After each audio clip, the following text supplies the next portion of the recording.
a new avenue.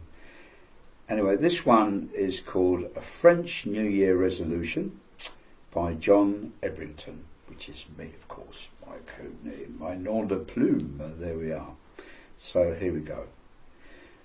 We avoid thinking about it, but we all have to face up to dying one day. She glanced at the mirror and sighed. Normally she felt young or middle-aged until she remembered what she looked like in the mirror. However, today she felt just as she looked, elderly. She was not going to let her get it down, just get on with life and make the best of the time she had left. She wrapped her scarf round her neck. It was going to be cold in the cemetery. Once she left the warmth of her son's new car, she quickly ran a comb through her hair. The doorbell sounded. No, it wasn't Jean-Marc's aggressive double ring, but a brief, timid ping. It was her grandson Pierre, with his big feet and hands and ears that stuck out. Although he seemed so shy and clumsy, you wouldn't know it looking at him. But Pierre was a rising star in a local rugby team. "Where's your father?" she asked. Pierre blinked and looked away and mumbled something about his papa having to work. She was immediately suspicious.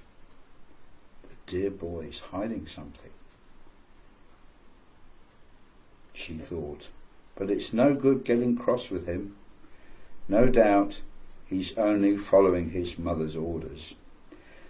Jean-Marc and daughter-in-law Suzanne were always trying to hide the truth from her when things went wrong. Sadly, their efforts, she thought, were usually turned out to be no more than a rather stupid waste of time.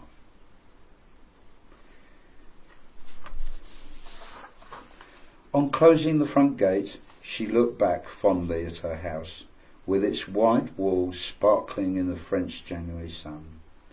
Jean-Marc and Pierre had spent a lot of time repainting the outside, and they had done such a good job. She'd been born under that roof of red Roman tiles and lived in the same house since getting married, and now her big grandson Pierre was taking her to lay flowers on her husband's grave. It had been hard to carry on alone after his death, to sell their little shop, which wasn't a real success, and to look after the 3 small children. He was only 46 when he collapsed and died in the street from a massive heart attack. Young Pierre looked in the mirror as they moved off. "Are you looking forward to going to university after your gap year?" she asked. Momentarily, Pierre appeared disturbed by the question. Pierre had surprised the whole family by getting excellent grades in his exams last summer, entitling him to go to the University of Toulouse to study computer sciences. But now he told her he was not so sure. He said he might change his mind and continue his little local gap year job as a shop assistant.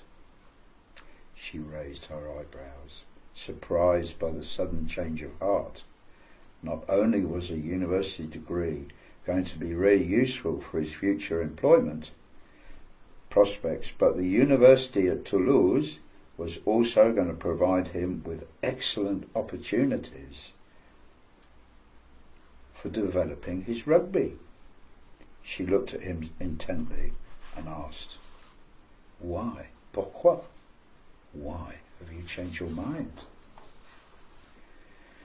There was a pause. Then he unconvincingly said he felt the family could not afford the financial expense of him going. The car fell silent while she reflected on what was happening in her family. As they gathered speed, she realised that it was now at least 2 weeks since she'd last seen her son, Jean-Marc. He wasn't at the New Year's festivities because of his work. He had also missed Christmas Day. The Christmas Day meal she had lovingly prepared for all the family, with pot roasted pheasants exactly the way her grandmother had shown her. Suzanne had said that Jean-Marc had been ordered to be on police duty at the gendarmerie on Christmas Day. I don't remember him having to do that before, she'd said. In the big mirror above the fireplace, she'd seen Suzanne give Pierre a quick, secret glance, and had suddenly felt that she had not heard the truth. They just got onto the motorway when she leant forward. "Pierre, mon petit, we must return home. I've forgotten the vegetables."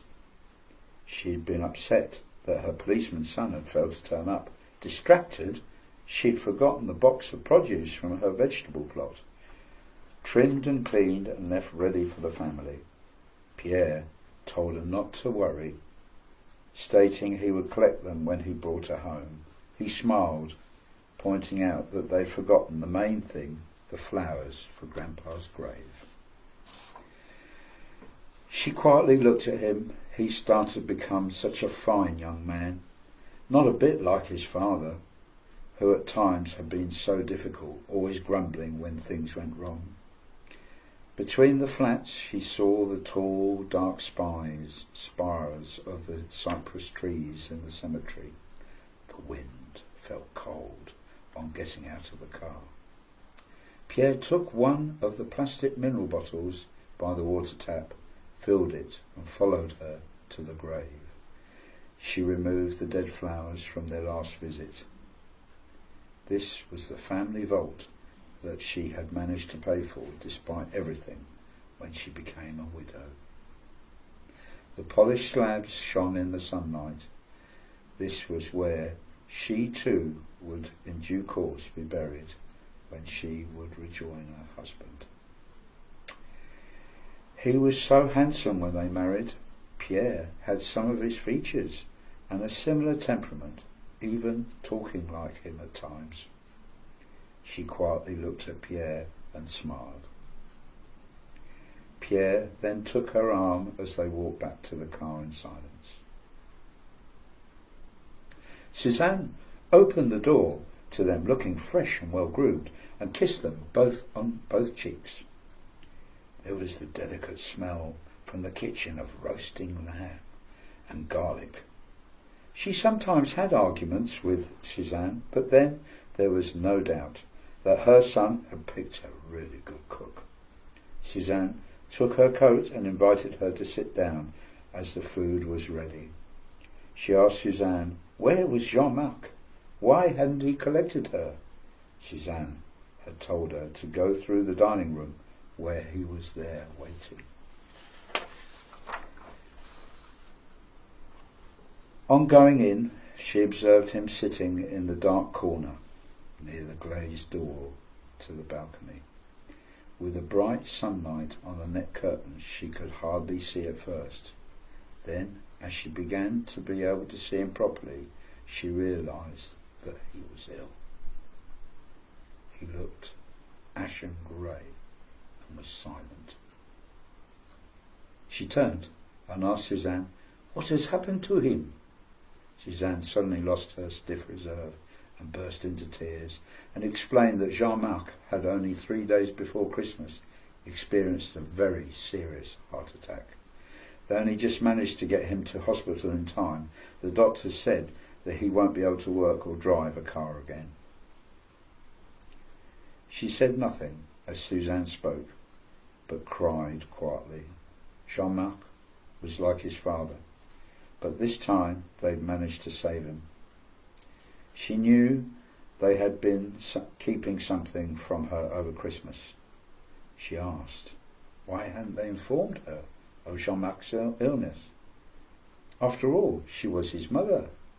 Suzanne's voice quivered while she said that they felt unable to tell her until things looked a bit more promising.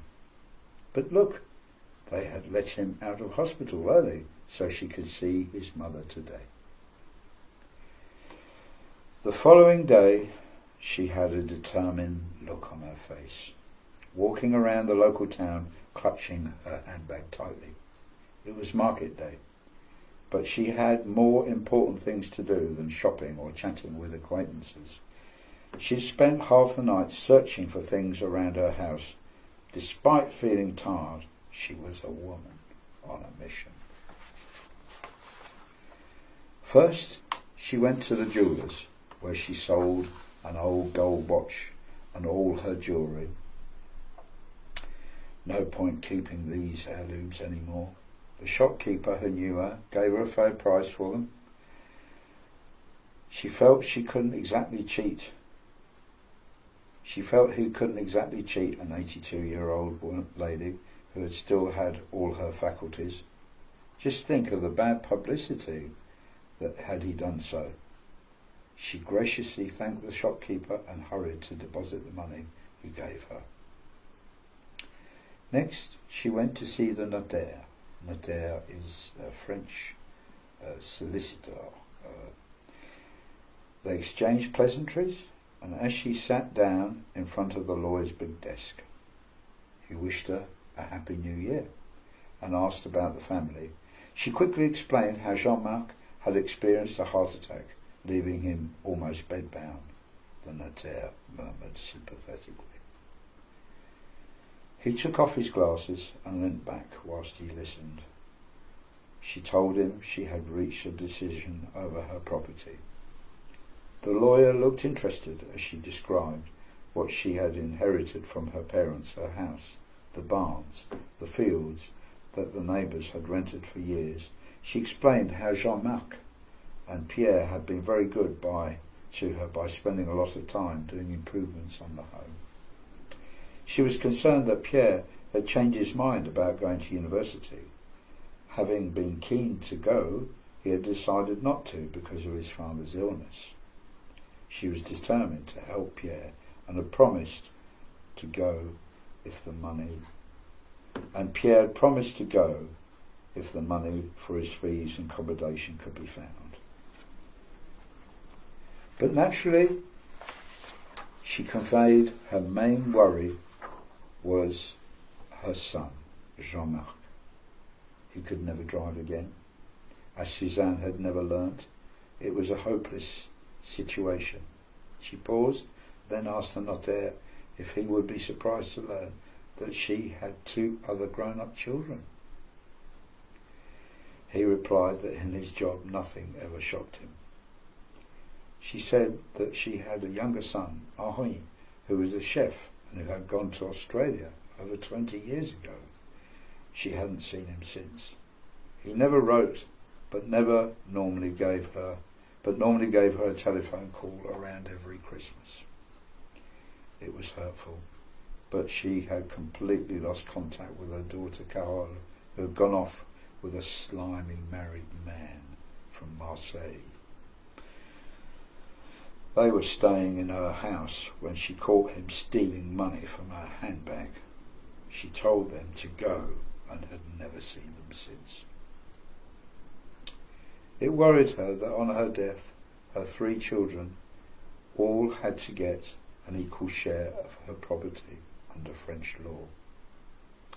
The notaire nodded and explained that in some countries you can draw up a will and leave your entire estate to whoever you liked. But here in France, the law stipulates that your property must be divided equally among your children. This being the case, she told the notaire that she was going to make a New Year resolution. Yes, a resolution to sell her property, put all her money into a savings account, and then rent a flat in the city to be near her son. Her priority now was to ensure Jean-Marc was well cared for, with all her assets in the bank.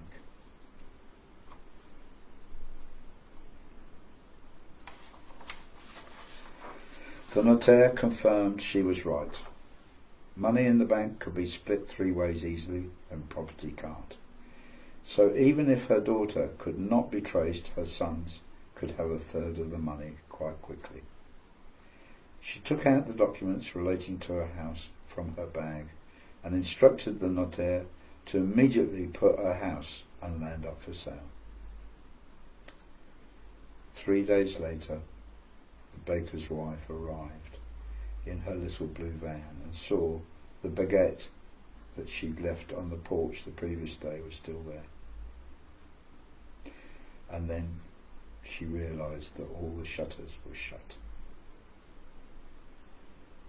They broke in and found her in the bedroom behind the carved swirls in polished warmer on the foot of her huge bed, a tiny and cold little stiff body in black stretched out on the covers, no longer able to keep her New Year resolution.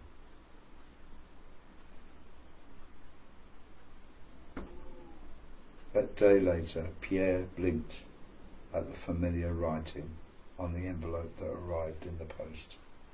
He opened it, and he found a cheque and a note attached inside that read, "This is for your university studies, from your grandmother." And that's the end of the story. Thank you for listening, and I hope you enjoy more short stories from me. Do look out for them. Thank you.